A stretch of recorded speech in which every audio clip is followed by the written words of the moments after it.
नमस्कार, the news प्लसच्या बातमीपत्रात आपलं स्वागत। मी लतिका हुनबिंदे। सुरुवातीला एक नजर ठळक घडामोडीवर। श्रवण दोषासाठी समाजातून योग्य वेळी मदत मिळणं गरजेचं, प्रख्यात गायिका अनुराधा पौडवाल यांनी व्यक्त केल्या भावना। सोलापूर शहराला अनुसरूनच बसचा आकार निर्धारित करा, सोलापूर विकास मंचच्या मागणीला आलं यश। आषाढी वारीतील पालखी सोहळ्याचं द न्यूज प्लसनं दिलेला विशेष वृत्तांत। राष्ट्रवादीच्या उमेदवाराची विधान परिषदेवर झालेल्या निवडीबद्दल सोलापुरातील संपर्क कार्यालयात करण्यात आला जल्लोष। श्री चतुराबाई श्राविका येथे प्राथमिकच्या मुलांनी घेतला बाल निवडणुकीत भाग आणि उत्साही वातावरणात मतदान आणि निकालही करण्यात आलं जाहीर। पंढरपुरात गुरु रविदास राष्ट्रीय सांस्कृतिक भवन बांधण्यात यावं यासाठी समाजांची मुख्यमंत्र्याकडे तीव्र मागणी। महाराष्ट्र शासनाकडे होलार समाजाच्या विविध मागण्यासाठी सोलापुरात पत्रकार परिषदेचं आयोजन। श्रवण दोषासाठी समाजातून योग्य वेळी मदत मिळणे गरजेचे, प्रख्यात गायिका अनुराधा पौडवाल यांनी व्यक्त केल्या भावना। आज समाजात मोठ्या संख्येने लोकांना ऐकू येत नाही। ही समस्या आपण समजून घेत त्यावर मात करण्यासाठी प्रयत्न करणे गरजेचे आहे, अशा भावना प्रख्यात गायिका पद्मश्री अनुराधा पौडवाल यांनी व्यक्त केल्या। पुण्यात श्रीमंत दगडूशेठ गणपती ट्रस्ट, सुवर्णयुग मंडळ आणि मुंबईच्या सूर्योदय फाउंडेशन, महाट्रान्सको यांच्या विद्यमानं आयोजित कार्यक्रमात तब्बल 327 मूकबधीर मुले व नागरिकांना मोफत श्रवणयंत्र वाटप करण्यात आले। यावेळी पौडवाल बोलत होत्या। सूर्योदय फाउंडेशनच्या माध्यमातून याविषयी पौडवाल जनजागृती करीत आहेत। यावेळी ट्रस्टचे अध्यक्ष माणिक चव्हाण, उपाध्यक्ष डॉक्टर रामचंद्र परांजपे, सुनील रासने, कोषाध्यक्ष महेश सूर्यवंशी, हेमंत रासने, राहुल चव्हाण आदी उपस्थित होते। यावेळी ट्रस्टचे कोषाध्यक्ष महेश सूर्यवंशी यांनी या उपक्रमाबाबत अधिक माहिती दिली। हा तिसरा चौथा कार्यक्रम आहे, कारण प्रत्येक कार्यक्रमामध्ये आम्ही सध्या 250 मुलांना श्रवणयंत्र देतो आणि आधी अगदी सुरुवातीला 500 मुलं होती। त्याच्यानंतर पहिल्याच कार्यक्रमामध्ये म्हणजे त्यांच्या वेबसाईटवरती 800 मुलांचं अपील आलं। आज मी म्हणजे इतक्या लोकांना देऊनसुद्धा आता अजूनही मला वाटतं 1300 मुलं अजून पेंडिंग आहेत। म्हणजे ते वाढतच जातं जसं जसं लोकांना कळतं।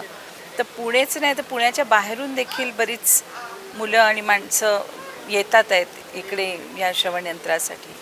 तर ते स्प्रेड होतं आहे, म्हणजे मेसेज स्प्रेड होतो आहे।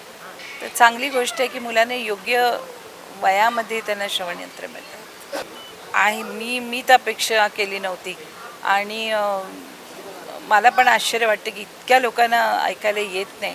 म्हणजे खरोखर हे कशामुळे हे डिफॉर्मिटी आहे हे मला माहिती नाही, पण ते मला असं वाटतं की ती ॲड्रेस केली गेली पाहिजे। कारण आपल्या देशातील सुप्रसिद्ध गायिका, पार्श्वगायिका पद्मश्री अनुराधाताई पौडवाल यांच्या सूर्योदय फाउंडेशन या संस्थेच्या वतीने ही मशीन्स ही आपण देत असतो। दगडूशेठच्या कार्यालयामध्ये या गरजूंची नोंदणी होत असते आणि त्याप्रमाणे आपण ही मशीन देत असतो। आत्तापर्यंत 4500 मशीनचं श्रवणयंत्राच्या मशीनचं वितरण हे आपण केलेलं आहे आणि आज 350 श्रवणयंत्राचं वाटप हे अनुराधाताईंच्या हस्ते या ठिकाणी आपण केलेलं आहे आणि अजून 1100 गरजूंचं वाटप होणं बाकी आहे, पेंडन्सी आहे तेवढी।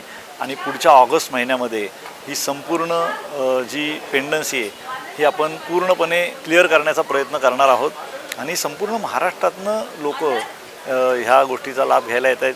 शाळांमधले अनेक विद्यार्थी आहेत, ग्रामीण भागातले विशेषतः आहेत। संपूर्ण पुणे जिल्हा आहे, सोलापूर आहे, बीड आहे, सातारा, सांगली या सगळ्या भागातनं हे गरजू येत आहेत आणि त्यांचं जीवनमान उंचावावं, त्यांच्या गुणवत्तेमध्ये वाढ व्हावी, त्यांचं आकलन वाढावं आणि एकंदरीतच एक चांगला आनंददायी जीवन त्यांना जगता यावं याकरता दगडूशेठ हलवाई गणपती बाप्पांचा आशीर्वाद म्हणून सूर्योदय फाउंडेशनच्या वतीने, अनुराधाताईंच्या वतीने या श्रवणयंत्राचं वाटप हे आपण सातत्याने करतो आहोत।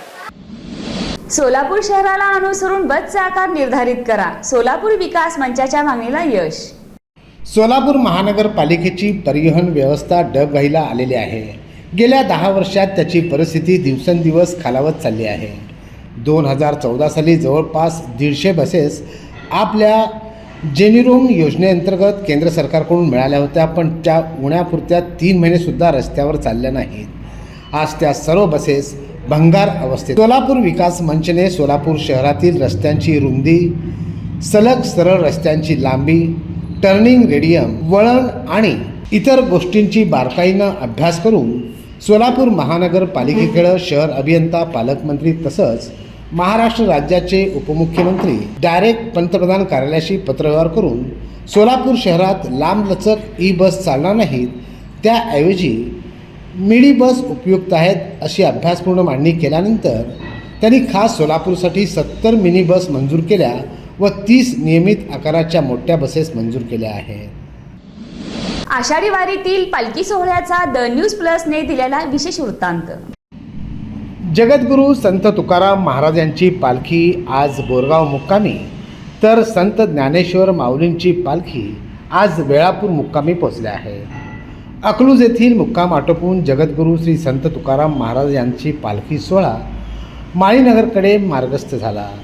यावेळी माळीनगर येथील पालखी सोहळ्याचं उभं रिंगण भक्तिमय वातावरणात मोठ्या उत्साहात पार पडलं, तर संतश्रेष्ठ ज्ञानेश्वर महाराज यांच्या पालखी सोहळा माळशिरस मार्गे वेळापूर या ठिकाणी पोहोचला आहे।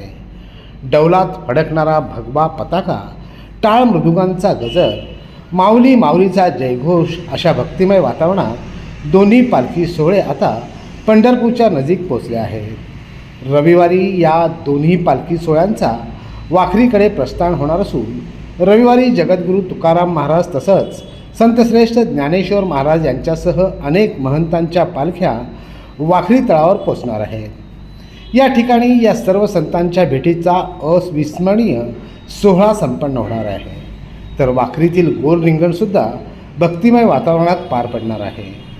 रविवारी वाखरी येथे सर्व संतांच्या पालख्या पोचल्यानंतर जणू पांडुरंगांच्या अंगणातच आपण आहोत अशी प्रचिती प्रत्येक वारकऱ्याला येणार हे मात्र निश्चित। राष्ट्रवादीच्या उमेदवारीची विधान परिषदेच्या झालेल्या निवडीबद्दल सोलापुरातील संपर्क कार्यालयात जल्लोष। विधान परिषद निवडणुकीत महायुतीतील एक घटक पक्ष असलेल्या अजित पवार यांच्या राष्ट्रवादी काँग्रेसचे दोन्ही उमेदवार विजयी झाले आहेत। राष्ट्रवादी काँग्रेसकडे 42 आमदारांचं संख्याबळ होतं।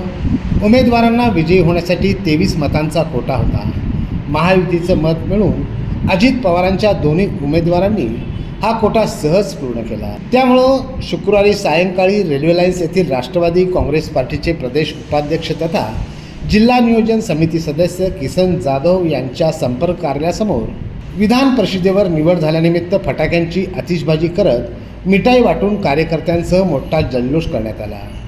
यावेळी कार्यकर्त्यांसमोर जाधव यांनी या निवडीबद्दल जल्लोष करत उपस्थितांना मिठाईचं वाटप केलं। यावेळी प्रदेश सरचिटणीस सायरा शेख, राष्ट्रवादी महिला समन्वयक शशिकला कसपटे, जिल्हा उपाध्यक्ष रुक्मिणी जाधव, शोभा गायकवाड, महिला शहर उपाध्यक्ष सुनीता बिराजदार, संगीता गायकवाड, अल्पसंख्याक कार्याध्यक्ष रियाज शेख यांच्यासह राष्ट्रवादीचे कार्यकर्ते मोठ्या संख्येने उपस्थित होते। विधान परिषदेत राष्ट्रवादीचे शिवाजीराव गर्जे आणि राजेश विटेकर हे दोन्ही उमेदवार तसंच सर्व महायुतीचे उमेदवार निवडून आल्याबद्दल त्यांचे देखील स्वागत करण्यात आलं आणि जल्लोष देखील यावेळी करण्यात आलं।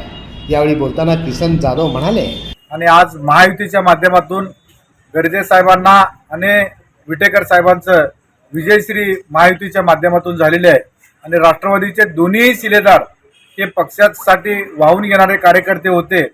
आज दादाने आणि प्रांताध्यक्ष तटकरे साहेबांनी जे पक्ष संघटनेमध्ये सातत्याने काम करतात, पक्ष संघटना आज तागायत चांगल्या पद्धतीनं त्यांच्या माध्यमातून गर्जे साहेबांच्या माध्यमातून असेल, विटेकर साहेबांच्या माध्यमातून असेल, राष्ट्रवादी पक्षाचं शेवटच्या घटकापर्यंत पोहोचण्याचं काम पक्षाचं ज्यांनी केलेलं आहे त्या दोन्ही शिलेदारांना गर्जे साहेबांना आणि विटेकर साहेबांना विधान परिषदेवर संधी दिलं आणि त्या संधीचं आज महायुतीच्या माध्यमातून त्यांचं विजयश्री झालंय आणि विजयश्री होत असताना महायुतीचे जे इतरही उमेदवार होते तेही विजयश्री झालेले आहेत आणि विशेषतः राष्ट्रवादी पक्षाचे दोन्ही उमेदवार विजयश्री झाल्यामुळं आम्हा कार्यकर्त्यांना, राष्ट्रवादीच्या कार्यकर्त्यांना आनंद झालेला आहे आणि निश्चितपणे पद्धतीनं राष्ट्रवादी पक्षाच्या माध्यमातून आणि विधान परिषदेच्या दोन्ही आमदाराच्या माध्यमातून सोलापूरचे असतील, राज्याचे प्रश्न असतील ते सातत्यानं सोडवण्यास मदत होणार आहे। पंढरपुरात गुरु रविदास राष्ट्रीय सांस्कृतिक भवन बांधण्यात यावे, समाजाची मुख्यमंत्र्याकडे तीव्र मागणी. पंढरपुरात गुरु रविदास राष्ट्रीय सांस्कृतिक भवन बांधण्यात यावं ही मागणी 17 वर्षापासून प्रलंबित आहे. तातडीने कार्यवाही करावी, अन्यथा पंढरपुरात महापूजेदिवशी आल्यानंतर मुख्यमंत्री यांच्या ताफ्याच्या गाड्याखाली आमचा बळी देण्यात येईल असा इशारा गुरु रविदास राष्ट्रीय सांस्कृतिक भवन निर्माण संघर्ष कृती समितीच्या संस्थापक राज्य निमंत्रक नितीन बनपूरकर यांनी पत्रकार परिषदेत दिला आहे. पंढरपुरात 10 एकर क्षेत्रात गुरु रविदास राष्ट्रीय सांस्कृतिक भवन बांधून द्यावं या मागणीसाठी 2005 पासून निवेदने दिली आहेत, आंदोलने केली आहेत. या सांस्कृतिक भवनासाठी समितीच्या वतीनं पंढरपुरात 3 जागा सुचवण्यात आल्या आहेत, तरीही अद्याप कारवाई झालेली नाही. जर लवकर कारवाई झाली नाही तर कुठेही आमचा बळी देण्यात येईल असा इशारा यावेळी देण्यात आला. या पत्रकार परिषदेस दीपक वाघमारे, विशाल कांबळे, सुजित सोनवणे, वंदना सपताळे, भैरवनाथ कांबळे, वनिता कासे आदींची उपस्थिती होती. येथे घेऊया अल्पशी विश्रांती. पाहत रहा द न्यूज प्लस, बातम्या प्लस, बरंच काही. अभिनंदन बॅग सेंटर मध्ये आता विविध प्रकारच्या स्कूल बॅग्स उपलब्ध.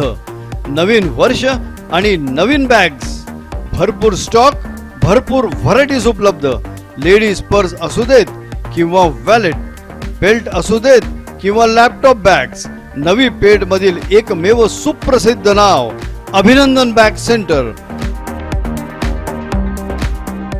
Fast track, Caprese, Safari, Wildcraft आणि अमेरिकन टुरिस्टर सारख्या विविध ब्रँड्स उपलब्ध. तर आजच भेट द्या Abhinandan bag centre, 14 Janata shopping centre, Roopam Raymond collection समोर, Navi Peth, Solapur. Phone 8888 75 37 96. Classic collection.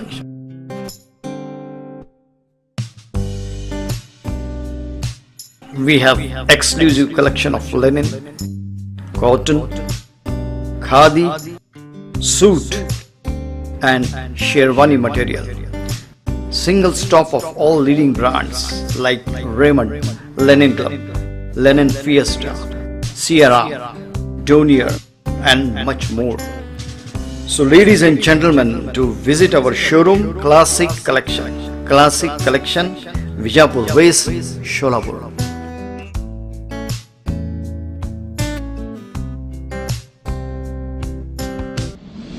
Maharashtra शासनाकडे होलार समाजाच्या विविध मागण्यांसाठी सोलापुरात पत्रकार परिषदेचे आयोजन. होलार समाजाच्या विविध मागण्यांसाठी पंढरपुरात मुख्यमंत्र्यांसमोर निदर्शने आणि रास्ता रोको आंदोलन करण्यात येणार असल्याची माहिती अखिल भारतीय होलार समाज संघटनेचे राष्ट्रीय अध्यक्ष नंदकुमार केंगार यांनी पत्रकार परिषदेत दिली. स्वातंत्र्याचं अमृत महोत्सव साजरा झालं. अनुसूचित जातीतील होलार समाजाची आर्थिक, सामाजिक, शैक्षणिक आणि राजकीय व सांस्कृतिक प्रगती झाली नाही. होलार समाजासाठी स्वतंत्र अभ्यास आयोगाची निर्मिती करावी आणि होलार समाजासाठी स्वतंत्र आर्थिक विकास महामंडळ स्थापन करावं या मागण्यांसाठी पंढरपुरात मुख्यमंत्र्यांसमोर निदर्शने करण्यात येणार आहेत, असं नंदकुमार केंगार यांनी यावेळी सांगितलं. या पत्रकार परिषदेस रणजित येवळे, हैदर केंगार, सचिन गुभळ, सुभाष भडंगे, दुर्योधन जाबीर आणि रघुनाथ येवळे आदींची उपस्थिती होती. श्री चतुराबाई श्राविका येथे प्राथमिकच्या मुलांनी घेतला बाल निवडणुकीत भाग. उत्साही वातावरणात मतदान आणि निकालही करण्यात आला जाहीर. श्री चतुराबाई श्राविक सम्राट चौक येथे इयत्ता 1ली ते 4थीच्या मुलांनी विधानसभेच्या निवडणुकीच्या धर्तीवर शाळेमध्ये मतदान करून जनजागृती केली. यामध्ये 800 विद्यार्थी आणि संस्थेचे विश्वस्त, शाळेच्या मुख्याध्यापिका श्रीमती राखी देशमाने, शिक्षक, शिक्षिकेतर कर्मचारी, पालक प्रतिनिधी इत्यादींनी उत्साहाने सहभाग नोंदवला. निवडणुकीप्रमाणे बॅलेट पेपर, मतदान यादी, बोटाला शाई लावणे, EVM प्रमाणे मोबाईलद्वारे प्रत्यक्ष मतदान करण्यात आलं. या निवडणुकीचे वैशिष्ट्य म्हणजे महिलांना 50% आरक्षण देण्यात आलं होतं. या सर्व निवडणुकींचं कौतुक विश्वस्त सौ अंजली शहा, माननीय देवी शहा, माननीय डॉक्टर रोहिणी शहा तसंच CEO हर्षवर्धनजी शहा यांनी कौतुक केलं. या कार्यक्रमाच्या यशस्वीतेसाठी श्री प्रदीप डेरे, सूरज वसाळे, अरिहंत माणिक शेट्टी, रोहन शहा यांनी तसंच शिक्षक आणि शिक्षकेतर कर्मचाऱ्यांनी सहकार्य केलं. यापूर्वीचे बातमीपत्र संपलं. पुन्हा भेटूया पुढील बातमीपत्रात. नमस्कार.